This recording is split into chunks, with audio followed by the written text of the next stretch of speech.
Ladies and gentlemen, good day. It is time to open up the 2020 Arctic Partnership Week. Hello, I am the MC of this event, Kim Min-hee. Co-hosted by the Ministry of Oceans and Fisheries and the Ministry of Foreign Affairs and co-organized by the Korea Maritime Institute and the Korea Polar Research Institute, the 2020 APW begins today. As you are well aware, experts from home and abroad come together for this event to discuss Arctic policy, science, industry, and culture as a whole. This year, unfortunately, the event is mainly held online, but we are supported by a large group of participants nonetheless. This event is being live streamed. Those of you viewing the grand opening online, please stay with us until the end of the day. With much support and interest from participants in Korea and abroad, and hoping to build a single platform of cooperation for the Arctic, we will begin the 2020 APW under the topic Arctic Cooperation in the Post-COVID Era with 15 main and special sessions. First, we have opening remarks by Minister Moon Sung-hyuk of Oceans and Fisheries, who has taken time out of very busy schedules for the 2020 APW. Here is the video message from Minister Moon.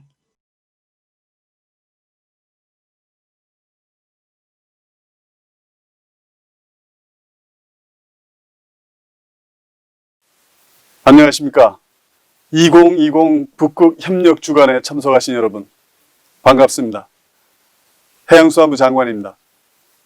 아쉽게도 올해는 온라인으로 여러분을 뵙지만 북극을 향한 우리의 동경과 열정은 그 어느 때보다도 크게 다가옵니다. 미지의 세계인 북극은 전 지구적 위기인 기후변화의 해답을 찾을 수 있는 곳이자 무한한 기회의 장소이기도 합니다. 또한 그곳은 인류가 진정한 협력과 연대의 정신으로 탐구하고 보존해야 하는 곳이기도 합니다. 그동안 대한민국은 다산 북극과학기지와 쉐빙 연구선 아라운호를 기반으로 그 어느 국가보다도 활발히 북극 연구에 참여해 왔습니다. 국제적인 공동 연구와 북극 원주민 교육 사업은 북극 이사의 정식 옵서버로서 대한민국의 위상을 드높이고 있습니다. 앞으로도 대한민국은 차세대 쉐빙 연구선 건조, 그리고 북극 연구 프로그램 대폭 확대 등을 통해 국제사회의 책임있는 일원으로서 북극의 탐구와 보존에 최선을 다하겠습니다.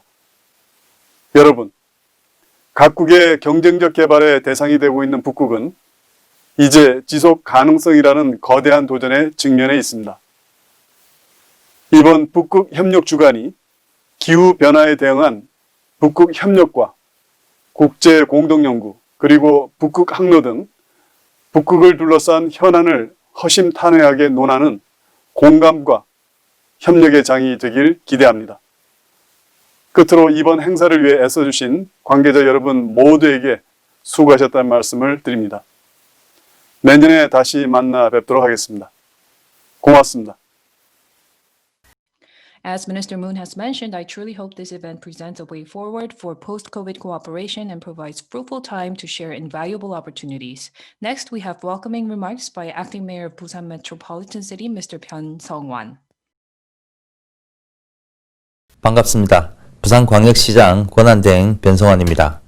2020 북극 협력주간 개막을 진심으로 축하드립니다. 북극 관련 최대 규모 행사인 북극 협력주간이 올해도 부산에서 열릴 수 있도록 배려해 주신 존경하는 문성혁 해양수산부 장관님, 그리고 강경화 외교부 장관님, 어려운 상황에도 행사 준비에 애쓰신 모든 분들께 깊은 감사의 말씀을 드립니다. 온라인으로 참여하고 계신 세계 각국 전문가 여러분과 각국 대사님, 국내외 일반 참가자와 시민 여러분들께도 감사와 환영의 인사를 드립니다. 코로나19는 우리의 일상을 흔들고 국제 질서를 변화시키고 있습니다. 지구 환경 문제 앞에 인류가 얼마나 더 겸손해져야 하는지도 아프게 가르치고 있습니다. 북극은 인류가 가진 마지막 보물입니다. 지속 가능한 북극의 미래를 만들어 가는데 대한민국 해양 수도이자 글로벌 해양 거점 도시인 부산이 늘 함께 할 것입니다. 올해 북극 협력 주간을 통해 북극의 미래를 위한 국제사회 협력이 강화되고 세계 각국 시민들의 관심도 더욱 커지기를 바랍니다. 일주일 내내 뜻깊은 행사가 이어지기를 바라면서 비록 온라인상이지만 부산을 찾아주신 모든 분들을 다시 한번 진심으로 환영합니다. 감사합니다. We all welcome everyone to Busan, the departure point in the journey from the Republic of Korea to the Arctic. Thank you, Acting Mayor. Next, we have congratulatory messages from abroad. Although we are unable to meet in person for discussions, the following heartfelt messages more than suffice to uplift our spirits. First and foremost, here is Mr. Einar Gunnarsson, Chair of the Senior Arctic Officials of the Arctic Council. Excellencies, ladies and gentlemen, it is an honor to be with you for the opening of the annual Arctic Partnership Week and the Arctic Policy Forum in Busan, South Korea. I wish I were actually with you in beautiful Busan like for the last 2 years, but we have all had to adapt to this new virtual reality during COVID-19 times. The Republic of Korea continues its exemplary work on Arctic science and is contributing in a robust manner to the agenda of the Arctic Council. Iceland appreciates the good cooperation with South Korea and will continue to benefit from it throughout our chairmanship. The Arctic Partnership Week, Busan, South Korea, beginning of December each year, is now well established on the Arctic agenda, and I wish you successful deliberations this time around and for many years to come. Thank you. The next message is from Mr. Heider Gunnjonsson, Chair of the Arctic Economic Council. The Arctic Economic Council champions sustainable economic development. The Arctic needs infrastructure. The leader in building infrastructure in the world is Korea. The Arctic holds vast natural resources, so we can easily foresee a win-win situation here, since Southeast Asia needs natural resources. There is no other area in the world which can challenge the track record of the Arctic in sustainable, environmentally friendly economic development. And we at the Arctic Economic Council have a CSR program called Arctic Investment Protocol. 6 simple principles that will mean that this track record will continue to be the best. Thank you. Thank you for your kind words of encouragement and congratulations. Next, we go to Norwegian Polar Institute, President Misund. Dear friends and colleagues, it is my sincere pleasure to hold a complimentary remark during the Arctic Partnership Week in Busan. Even though the ongoing pandemic separates us, collaboration between Arctic research institutions remain stronger than ever. The Norwegian Polar Institute has worked in close partnership with the Korean Polar Research Institute ever since the Daesan Research Station was established in the new Ålesund Science Village in 2002. We work together in dedication and commitment to scientific research in the Arctic. The Arctic is warming, as you know, about twice as fast as the global average. Arctic Ocean sea ice and thickness is shrinking rapidly. Climate change remains a global challenge and has bridged our common research interests. Uncertainties remain in the global projection of the future climate. Close collaboration is key to fill in the gaps. There is no problem that we cannot solve together. We have worked together ever since the first International Polar Year took place in 1882. We face extreme conditions in areas with difficult access, but our dedication remains strong. I am convinced that the international cooperation with key partners gathered here at the Arctic Partnership Week will continue to make important contributions to Arctic science. The Norwegian Polar Institute is committed to strengthen international partnership in pursuing common interests and solutions through ongoing and future research projects. I look forward to once again meet you in person. My faith in success of future collaboration remains strong as ever. Thank you and all the best for the Arctic Partnership Week. Thank you. Yes, thank you very much. We also hope that we will be seeing a very successful Arctic Partnership Week. Next, we have from Woodrow Wilson Center, Mr. David Bolton. Hello, my name is David Bolton. I'm a senior fellow at the Woodrow Wilson Center in Washington, D.C.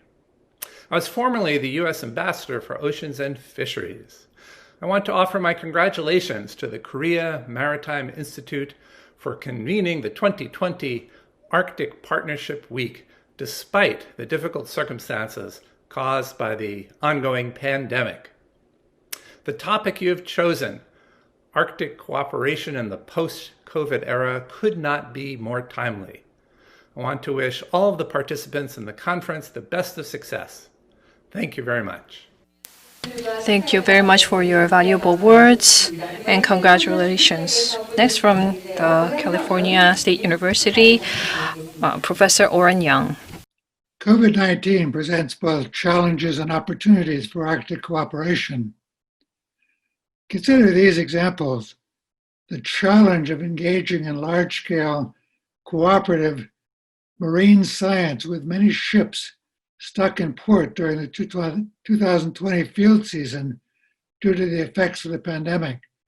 But on the other hand, the opportunity to benefit from a wide range of virtual contributions to the Arctic Council's first SAO Marine Mechanism meeting during September and October of this year. Advanced technologies like satellite-based observing systems and digital transmission systems have a critical role to play in addressing needs of this kind, both today and in the future. And we know that Korea is a global leader in technological innovations applicable to such activities. So I congratulate you on putting the spotlight on COVID-19's implications for Arctic cooperation during this year's Arctic Partnership Week. This is important and potentially influential work, and Korea has a leading role to play in making this work successful. Yes, thank you very much for your invaluable messages. Last but not least, we have Executive Director Anu Fredrickson from Arctic Frontiers. Excellencies, ladies and gentlemen, greetings from Tromsø, Norway, 69th latitude, where the polar nights have just started. Arctic Frontiers is proud of its long tradition and collaboration with the Arctic Partnership Week and Korea Maritime Institute.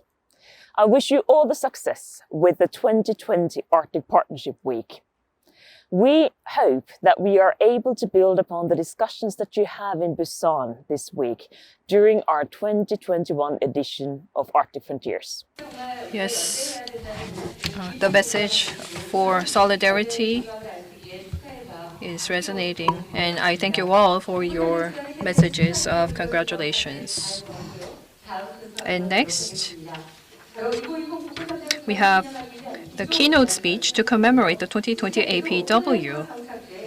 COVID-19 has brought on contact-free meetings and really the keener need for international collaboration. The keynote speaker is the former President of Iceland and current chair of the Arctic Circle, Honorable Mr. Oliver Grimson. Your Excellencies, ladies and gentlemen, dear friends, it is indeed a great pleasure for me to address this distinguished gathering and to celebrate once again our constructive cooperation with Korea.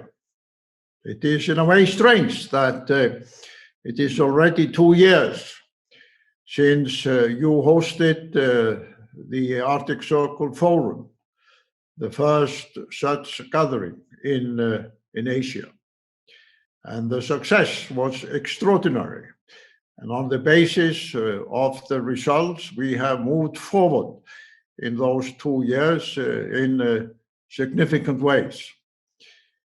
The relationship, the cooperation between the Arctic Circle and Korea, both your scientific community, your government, and your business sector, has been very productive and served to demonstrate the importance of Asia in the future of the Arctic.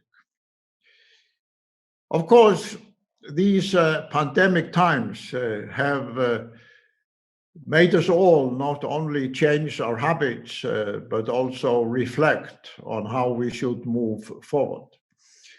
And the Arctic Circle has indeed changed our ways in order to meet that challenge in productive ways. As you know, we postponed the assembly, which was supposed to take place in October of this year, and also the forums that we had already planned in Berlin at the end of June on Europe and the Arctic, the one in Tokyo in relation to the Arctic Science Ministerial Meeting, and the one in Greenland on the future of Greenland in the Arctic were also postponed. But they are in fact ready to be put on the agenda once the pandemic allows us to move forward.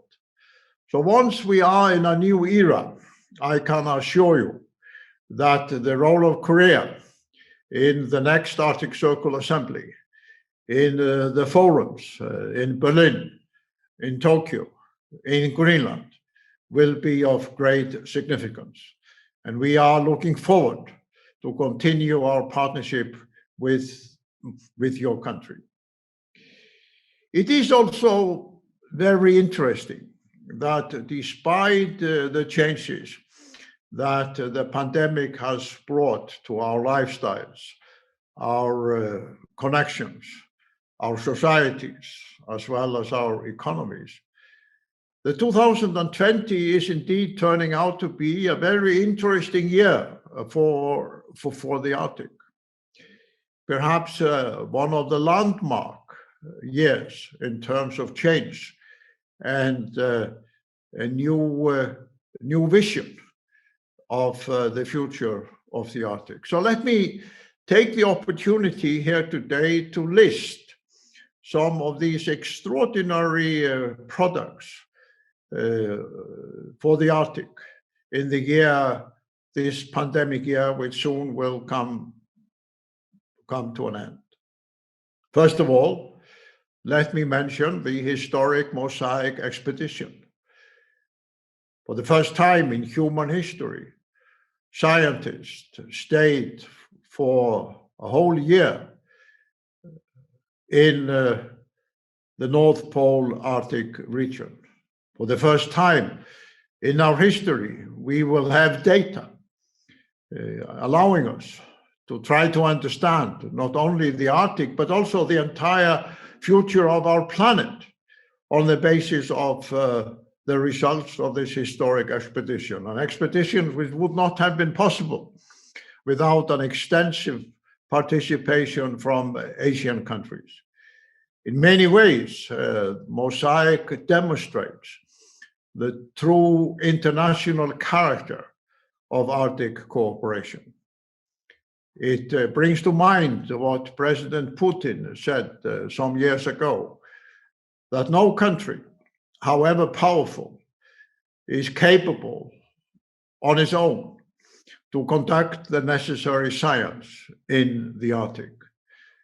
So Mosaic, with the Asian participation, has shown to us that not only is it necessary, but it's also possible, despite the conflicts and the tensions among many important countries, to bring together hundreds of scientists from dozens of countries in this unique Arctic endeavor. And the new Arctic Circle Virtual, which is a form of internet broadcast service that the Arctic Circle established a few months ago, was honored recently to present to a global audience, participants from more than 40 countries, the analysis and the conclusions by the leaders of the Mosaic expedition.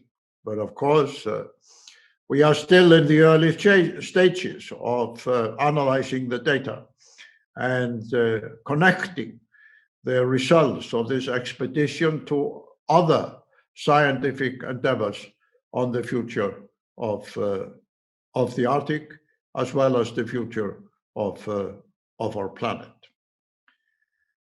The second interesting change for the Arctic in 2020 is the new role of the United States in the Arctic, especially with respect to Greenland. And Greenland, as we all know, after Antarctica, is the largest ice mass on our planet. Whatever we think of the Trump administration, it has indeed taken a new initiative with respect to the US role in the Arctic.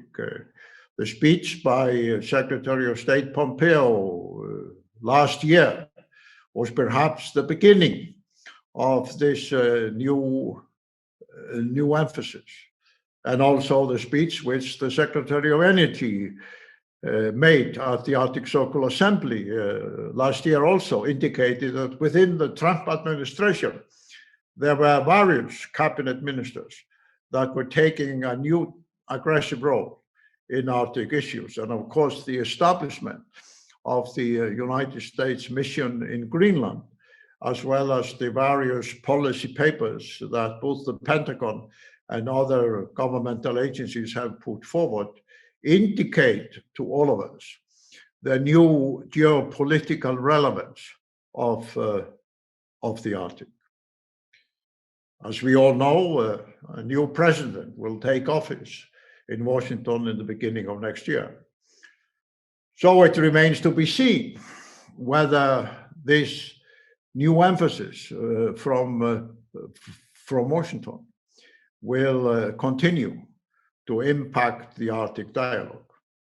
My guess is, and I am pretty convinced, that climate and the relationship between the future of the Arctic and the future of the planetary climate will be a stronger pillar in the Biden administration. And of course, for us in the Arctic Circle, the appointment of John Kerry as a climate envoy is indeed highly welcomed. Those of you who were at the Arctic Circle Assembly last year, in October in 2019, remember his historic speech after we awarded him the Arctic Circle Prize. After your fellow countryman, Ban Ki-moon, received the Arctic Circle Prize, John Kerry was the next recipient of that important award delivered by the Arctic Circle. So as we recognize the change that the Trump administration has brought to the geopolitical importance of the Arctic, we are also looking forward to the emphasis of the upcoming Biden administration with respect to bringing the Arctic into the center of the US climate effort. And with John Kerry in this new role, historic role, we can be sure that the connection between the Arctic and the global climate effort will be very strong indeed. The third element of change, which I want to highlight, taking place in 2020, is the growing connection between the Arctic part of Russia and China and other countries in Asia. This new Russian-Asian axis, based on the Russian Arctic, is of course a new emerging pillar in the geopolitical position of the Arctic. And as we all know, the Arctic part of Russia is huge. It is in fact the biggest Arctic landmass on the planet, covering more than 7 time zones. That is more than twice the continental United States. And it is very rich in not only liquid gas and oil and minerals, but also in many other resources. And in addition, with the emerging Northern Sea route along the Russian coast, will play an increasing role in the future of the Arctic and the future of commerce and shipping in the 21st century. And there, of course, Korea comes into the picture in a very strong way. We have seen ships built in Korea now connecting Asia and Russia through the Northern Sea routes in a way that nobody could have imagined 10 or 15 years ago. So whether we look at the energy, the natural resources, or the emerging Arctic shipping, the role of Korea, other Asian countries, as well as Russia, has in this year of 2020 been brought forward in a very strong way. All of this, of course, means that despite the challenges of this pandemic year, the Arctic has gained an even stronger position in planetary and global terms than before. My country, Iceland, has proudly tried to conduct the chairmanship of the Arctic Council, the intergovernmental body for cooperation, where Korea is an observer state, despite the challenges brought forward by the pandemic. And as an Icelander, I am very proud how my small country has been able successfully to conduct the chairmanship in these extraordinary challenging conditions. But it's also worth drawing attention to the fact that in half a year or so, Russia will take over the chair of the Arctic Council. This will be the first time after the geopolitical global relevance of the Arctic has reached new dimensions that Russia takes on the chair of the Arctic Council. And we have already offered Russia our cooperation and the facilities provided by the Arctic Circle in order to enable Russia to engage globally through the chairmanship in a way that has not been done before. And it will indeed be fascinating to watch how the connection between the Russian chairmanship of the Arctic Council and the new Biden administration in Washington will in fact work out. So let us not forget also, as I indicated when I brought the appointment of John Kerry into my presentation, that time is indeed running out for all of us in every country on the planet, every continent on the planet, to come together in the necessary measures to prevent irreversible climate change. And there the Arctic is, of course, the front line. The aggressive melting of the Arctic sea ice is causing extreme weather patterns, not only in Asia, but also in the United States and many other parts of the world.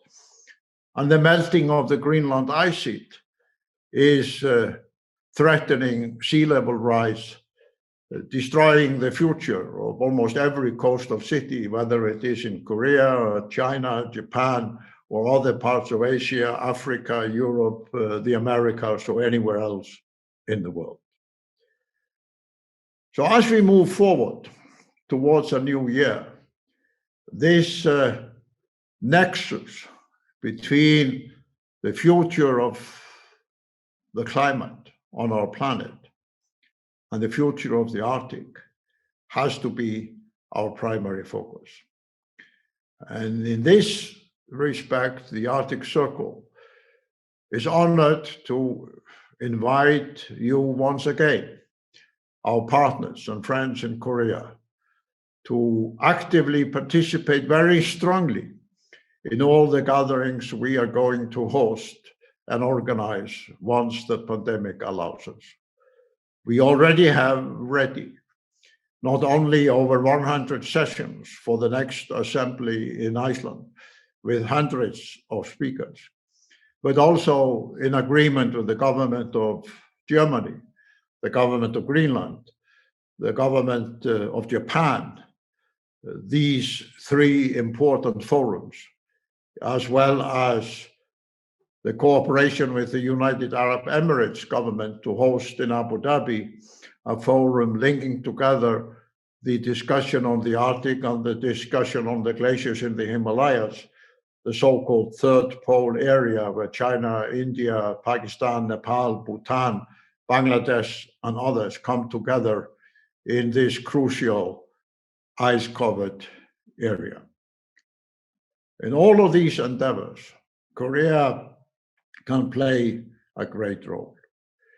But let me also finally draw your attention to the new pillars in the Arctic Circle structure. In addition to the assemblies and the forums, which are now very well established, we are launching what we call Arctic Circle Mission Councils, which are intended to deal with specific areas of cooperation and challenge in the Arctic. We already have had the Mission Council on ports and shipping, and a Mission Council on the global Arctic, and we'll soon launch 3 others. And in all of these, active participation from Korea is very, very welcome. We have also, as I mentioned before, recently launched what we call the Arctic Circle Virtual, which is a new broadcasting platform allowing leaders of government, science, business, environment, and others to speak to a global audience and answer questions from participants from all over the world. And already we have established a track record where participants from 30, 40 countries or more engaged in dialogue with prominent leaders of the Arctic and our planetary system. And in addition to all of this, the social media messages that the Arctic Circle regularly bring forward has become an important element and a strand in keeping the Arctic network together. In all of this, my dear friends, we have been especially honored to work with you in Korea. We have found memories of the gathering we had in your country 2 years ago. But above all, we value your friendship, your engagement, and your contribution to the future understanding of the relevance of the Arctic for our planet, for every nation and every continent in the world. Thank you very much for inviting me to address you, and I wish you great success in all your endeavors. Yes, regarding the importance of international solidarity, you gave us a strong emphasis and your great expectations for solidarity with the ROK. That was a very rousing words, and I'm sure that you all agree. Thank you very much, Chair Grimson. Actually, these discussions are for the future of mankind, and I'd like to convey you the message from the future. On October 31st, an event was completed, hosted by the Ministry of Oceans and Fisheries and organized by the Future of Polar Ocean Forum. The 11th Youth Polar Essay Contest was held. A total of 1,412 papers were submitted. A panel of 13 judges held preliminary, main, and final deliberations. After heated deliberations, the Grand Prix, with a chance to experience Arctic research, went to Ms. Song Ji-min, freshman at the Incheon Academy of Science and Arts, for her paper, The Two Ends of the Earth, How Not to Be a Dystopic Starting Point. Yes, very significant title. And here is Ms. Song. Good day. I am Song Ji-min, the winner of the 11th Polar Essay Contest Grand Prix. First, I would like to thank all contest judges for endowing me with this incredible honor, and I would like to present my essay. In July last year, I found TV news reports of heat waves and wildfires sweeping across the polar regions shown in satellite images to be unfamiliar and fearfully shocking. Furthermore, the report went on, in the Arctic, widespread fire was raging on while Alaska, Greenland, and Siberia were boiling in heat waves. I could not believe my ears. In the face of new polar climate, what is becoming of the polar ecosystem and of us, not only to the polar ecosystem, but to Earth as a whole? Global warming precipitates dangerous changes manifested in three aspects. First, the Earth for the past 137 years has been warming up by an average of 4.8 degrees, destructing the polar ecosystem day by day.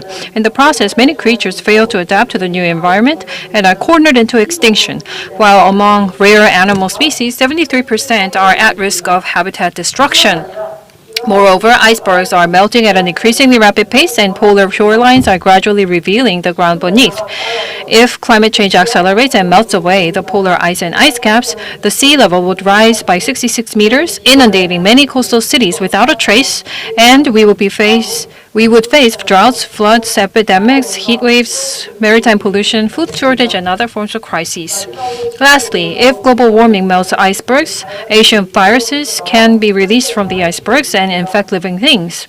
Ancient diseases may come alive, and combined with warmer temperatures, viruses can mutate into incapacitating the human immune system, bringing about the worst ever catastrophe to the humankind.